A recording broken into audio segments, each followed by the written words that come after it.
नमस्कार, स्वागत है आपका हमारे YouTube चैनल में। मेरा नाम है विशाल।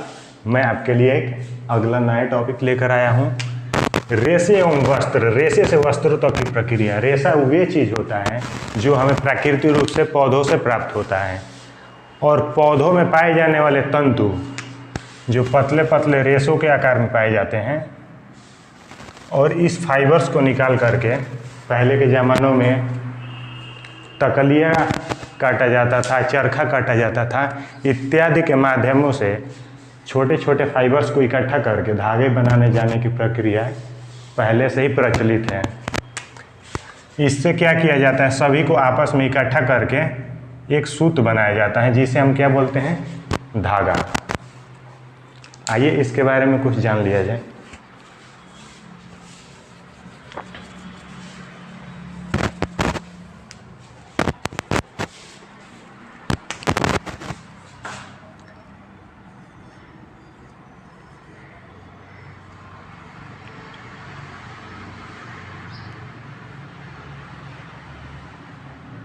रेशे के प्रकार। रेशा जो हमें होता है 3 प्रकार से प्राप्त होता है।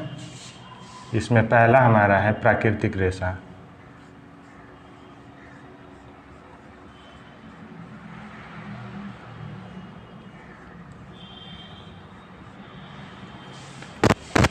नंबर दूसरा आता है जांतव रेशा।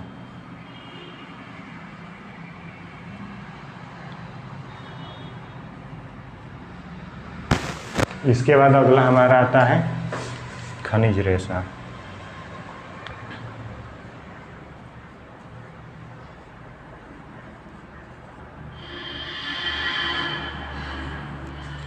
और ये हमें प्राकृतिक रूप से पेड़ पौधों से प्राप्त होते हैं। और ये जो दूसरा जांतव रेशा है, ये हमें जीव जंतु, रेशम कीट, भेड़ इत्यादि के बालों से हमें ऊन वगैरह बनाने की प्रक्रिया होती है। और ये खनिज रेशा जो हमें प्राकृतिक रूप से कोयले के खान इत्यादि में प्राप्त होते हैं। तो आइए जान लेते हैं इसमें कौन कौन सी चीज़ें प्राप्त होती हैं। तो प्राकृतिक रूप से पाए जाने वाले में जूट, कपास, जांतव रेशे में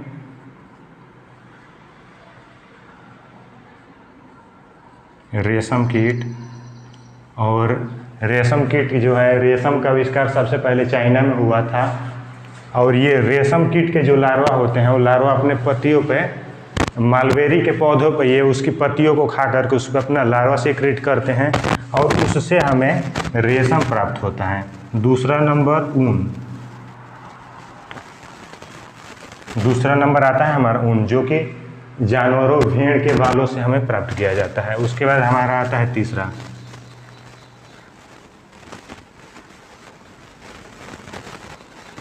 सोना,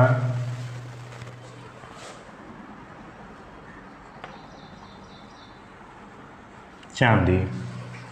तो ये जो होता है हमारे जूट और कपास।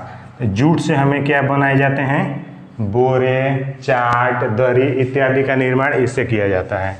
जो हमारा रेशम कीट होता है, इससे हमें चमकीले वस्त्र प्राप्त होते हैं। उसके बाद आता है हमारा दूसरा नंबर पर ऊन। जैसे जाड़े के दिनों में पहनने के लिए ऊन का निर्माण किया जाता है, जैसे ठंडे प्रदेशों में या कहीं कहीं पर ज़्यादा ठंडा पड़ता है, उसके लिए ऊन का निर्माण से बने हुए कपड़ों को पहना जाता है। उसके बाद आता है हमारा तीसरे नंबर पे सोना और चांदी। ये जो होते हैं खनिजों में पतले पतले रेशे के आकार से पाए जाते हैं सोने एवं चांदी, जिससे क्या हुआ जाता है, आग बुझाने के लिए चादर का निर्माण किया जाता है।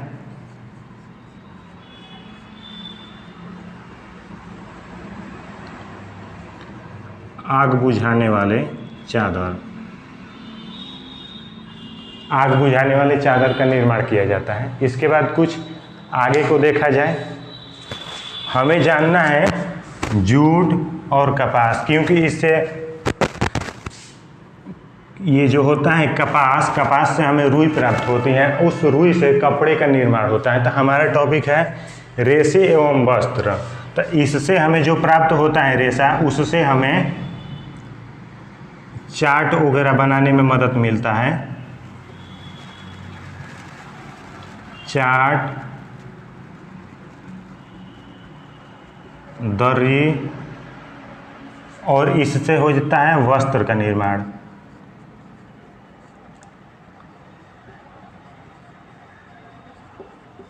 इससे वस्त्र का निर्माण होता है। तो आइए हम जानते हैं प्राकृतिक रूप से पाए जाने वाले कुछ रेशों के बारे में। आइए जानते हैं प्राकृतिक रेशा। ये जो है हमें वनस्पतियों से प्राप्त होता है और ये आता है इसमें कपास, इसमें जूट भी आता है। तो हम पहले जान लेते हैं कपास के बारे में। इसका अन्य नाम है रुई और ये आता है कुल, ये मालवेसी कुल में आता है।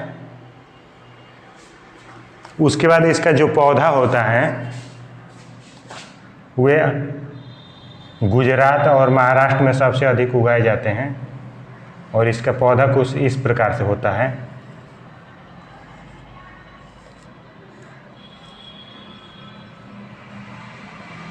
और इस पर रुई लगी रहती है।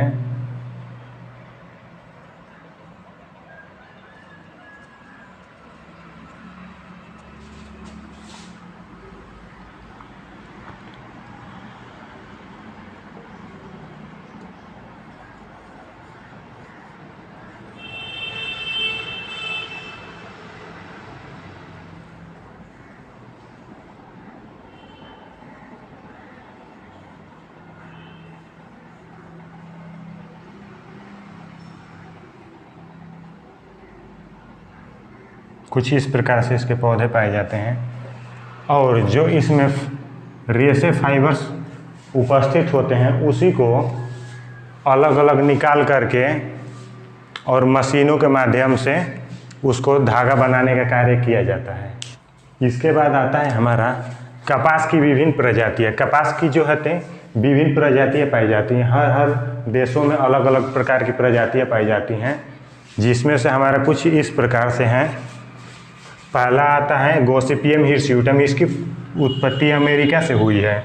और आता है हमारा दूसरा नंबर गोसिपियम हर्बेशियम, इसकी उत्पत्ति अफ्रीका से हुई है। और हमारा आता है तीसरा नंबर गोसिपियम एर्बोरियम, इसकी उत्पत्ति थी चीन और भारत में हुई है।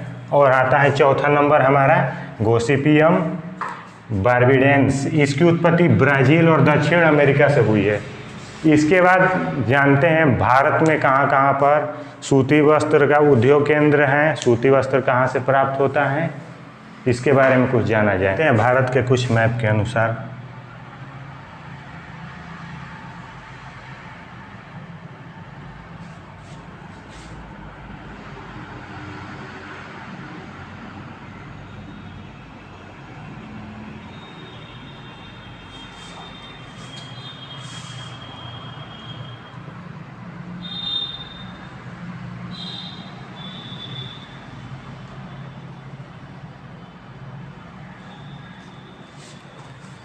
इसमें कुछ समझा जाए। ये है हमारा राजस्थान के बाद आता है स्थान, ये वाला जो भी स्थान है इसका नाम है गुजरात, सूरत, मुंबई,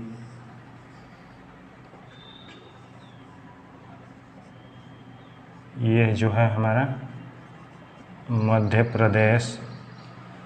और सबसे अधिक जो कपास होता है गुजरात में, और ये हमारा होता है ये वाला प्रांत जो महाराष्ट्र।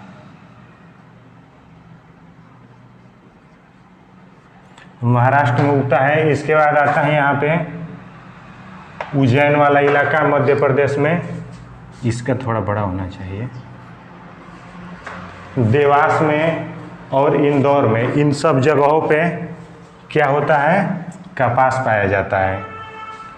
उसके बाद आता है हमारा ये पूर्वी इलाका। पूर्वी इलाका में ये जो है हुगली वाला प्रदेश, कलकत्ता,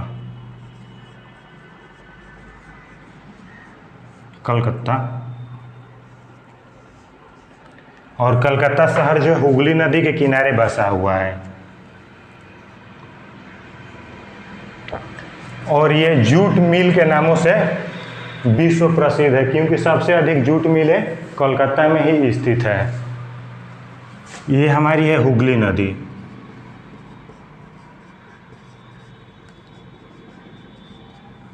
यहाँ से ले करके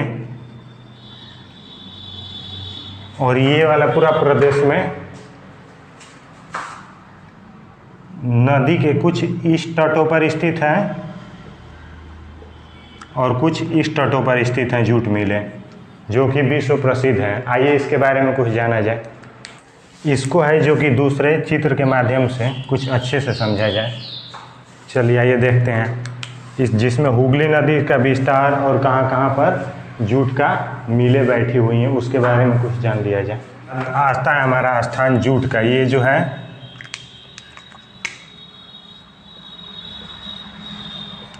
पटसन नामक पौधे से प्राप्त होता है, जो बंगाल, उड़ीसा, उत्तर प्रदेश, आसामों में इसके पौधे उगाए जाते हैं। जो पटसन का पौधा होता है उसको जब मैच्योर प्लांट हो जाता है तो उसकी कटाई करके उसका कई सारे पौधों को इकट्ठा करके उसका बोझ बना करके पानी वाले स्थानों पर रख दिया जाता है।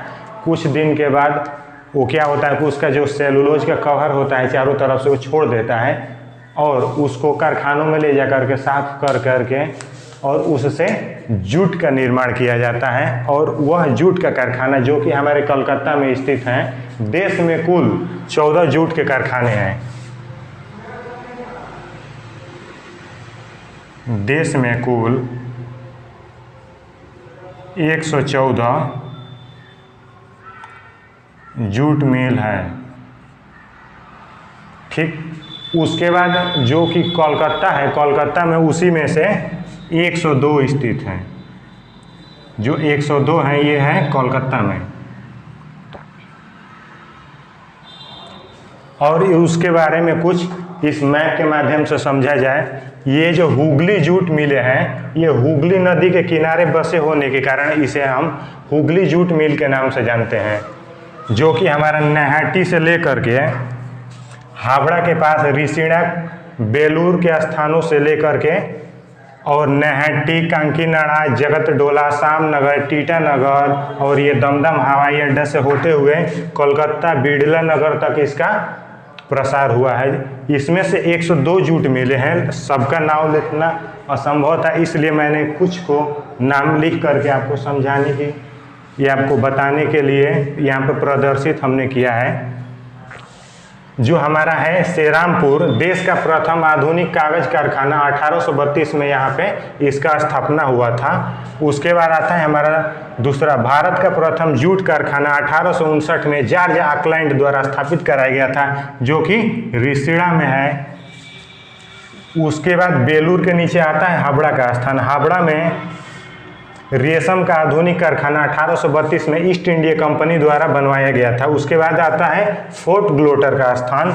इसमें 1818 में सूती वस्त्र का प्रथम कारखाना बनाया गया था। ये रहा हमारा पटसन, जूट से मिले हुए जूट मिल से कुछ महत्वपूर्ण बातें जिसको हमने इस मैप के माध्यम से आपको प्रदर्शित किया। इसके बाद अगले कुछ प्रश्नों पर चलते हैं। ये जो हम आपको बताए थे अभी जूट, पटसन, पटसन जो होता है संस्कृत भाषा के जाटा नामक शब्द से लिया गया है और जाटा नामक शब्द से लेने के कारण इसका नाम जो है जूट पड़ गया है। इसके बारे में कपास से कुछ रिलेटेड बात की थी, उसके बारे में हम चर्चा करते हैं। उसके बाद आते हैं हम कपास पे। जो कपास होता है इसका उल्लेख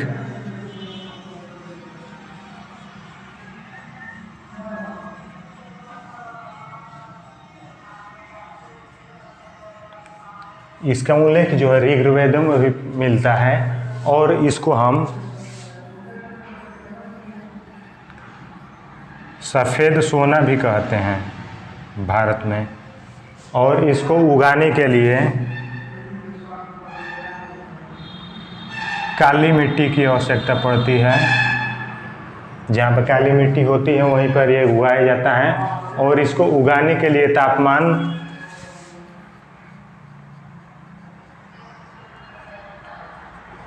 21 डिग्री सेल्सियस से 21 डिग्री सेल्सियस से 28 डिग्री सेल्सियस तक इसको तापमान होने की आवश्यकता है। इतने तापमान में इसके पौधे जो होते हैं तैयार होते हैं। इसके बाद कुछ आता है हमारा मानव निर्मित रेशे, उसके बारे में भी देख लिया जाए। चलिए आइए जान लेते हैं संश्लेषित रेशे या कृत्रिम रेशे। इसमें होता है हमारा मानव निर्मित और एक होता है रसायन निर्मित। तो जो मानव निर्मित रेशा होता है इसमें आता है रेयॉन, और ये जो रसायन निर्मित होता है इसमें आता है नायलॉन।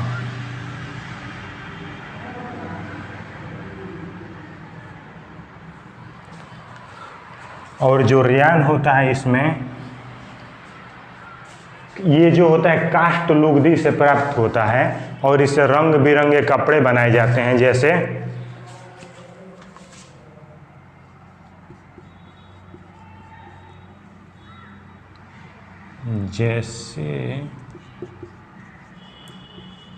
चादर, और हमारा हो गया कालीन,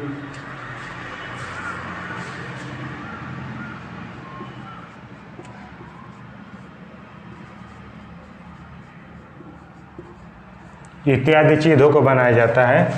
ये जो हमारा होता है काष्ठ लुगदी से प्राप्त होता है।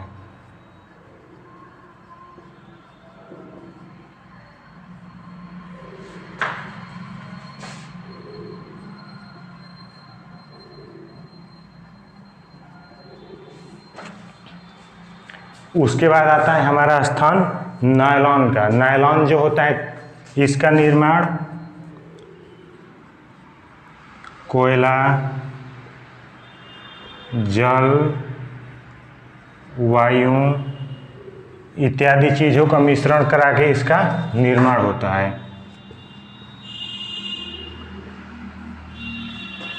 उसके बाद जैसे में हम देख लेते हैं,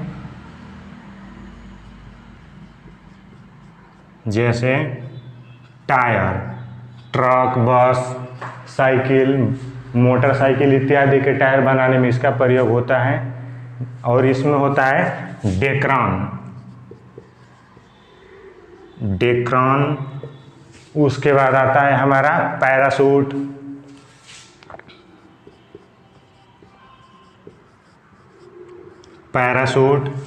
उसके बाद स्थान आता है हमारा पहाड़ पर चढ़ने वाली रस्सी।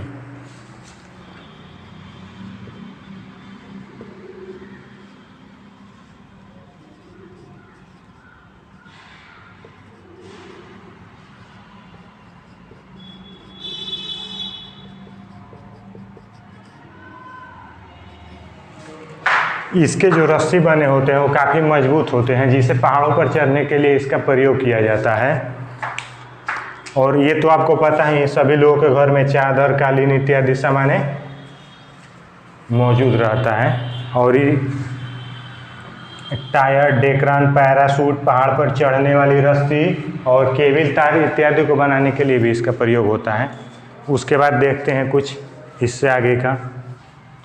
इसके बाद का आता है हमारा टॉपिक पॉलिएस्टर और प्लास्टिक। इसके बारे में भी कुछ जान लिया जाए। ये पॉलिएस्टर जो होता है इससे बोतल, बर्तन, फिल्म के तारे,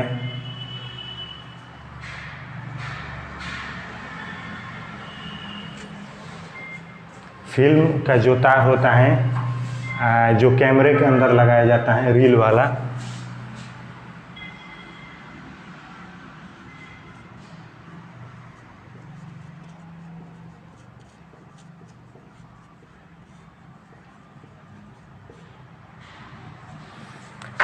उसके बाद देख लेते हैं प्लास्टिक। ये क्या होता है, दो प्रकार का होता है, एक थर्मोप्लास्टिक, एक थर्मोसेटिंग प्लास्टिक।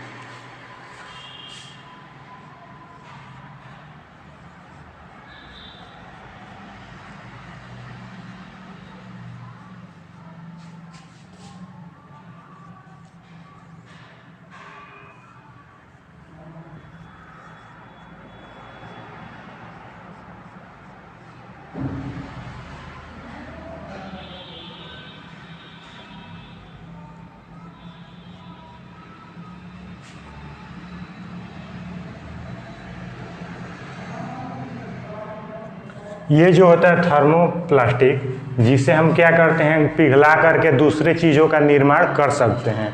और इसमें जो आता है थर्मोसेटिंग प्लास्टिक, जिसे हम क्या करते हैं, पिघला करके दूसरे चीज़ों का निर्माण नहीं कर सकते हैं, जैसे स्विच में लगने वाले प्लास्टिक इत्यादि। उसके बाद जो होता है कटआउट, जो बिजली के तारों को काटा जाता है, उसमें भी प्रयोग किए जाने वाला जो प्लास्टिक होता है उसे हम पुनः पिघला करके दूसरे प्लास्टिकों का निर्माण नहीं करते हैं। जैसे बिजली के खंभों पर लगने वाला गोल वाला जो बनाया जाता है, उसका भी निर्माण उसी से होता है, जो इस प्रकार से होता है। बोर्ड वाला स्विच, बाल्टी, जग इत्यादि इसमें आ सकते हैं। कुछ इसके बारे में और भी टॉपिक बचे हैं जिसके बारे में जान लिया जाए। आइए देखते हैं आगे के कुछ बाकी प्रश्नों को। ये जो है कपास उत्पादन में विश्व, कपास उत्पादन में विश्व में चीन दूसरे स्थान पर है और बांग्लादेश तीसरे स्थान पे, जो कि हमारा भारत का प्रथम स्थान है कपास उत्पादन में। उसके बाद आता है हमारा दूसरा, जूट उत्पादन में विश्व। चीन जो है दूसरे स्थान पर है, बांग्लादेश जो है तीसरे स्थान पर है, और जूट उत्पादन में भारत का जो है प्रथम स्थान प्राप्त होता है। उसके बाद तीसरा, रेशम उत्पादन में विश्व। चीन जो है प्रथम स्थान पर है, क्योंकि चीन में सबसे पहले रेशम कीट का पालन किया गया था, और वहीं रेशम का आविष्कारक चीन को ही जाना जाता है। उसके बाद भारत का जो है दूसरा स्थान आता है चीन के बाद। तीसरे, उसके बाद देखते हैं हम सोना उत्पादन में विश्व में जो है अमेरिका के पास जो है सबसे अधिक सोना है, लेकिन 2017 के आंकड़े के अनुसार चीन के पास अधिक सोना का आंकड़ा जो डाटा है उसमें दिखाया गया था। उसके बाद जो होता है सोना उत्पादन में भारत का जो स्थान है 10वां स्थान पर आता है। इसके बाद कुछ और बाकी प्रश्नों को देखा जाए। चलिए देख लेते हैं आगे कुछ बाकी प्रश्नों को। ये जो है कागज़ का आविष्कार काइलून ने चीन में 202 ईसा पूर्व में किया था, और इसका जो प्रमाण है हमारे भारत में बनाए जाने का प्रमाण मिलता है। उसके बाद देखते हैं लिस्ट ऑफ एक्सपोर्ट्स। ये जो है 2017 का वैल्यू है, ये जो है 2016 का वैल्यू है, जिसमें कॉटन जो है 52 नंबर स्थान पर आता है, जिसमें इसका जो वैल्यू है 6,61,105 है 2017 का, और 2016 का कॉटन का 7,31,322 है। ये था हमारा आज का टॉपिक। इसके बाद हम आएंगे एक नए वीडियो में लेकर के आपके लिए। तब तक के लिए नमस्कार, बाय बाय।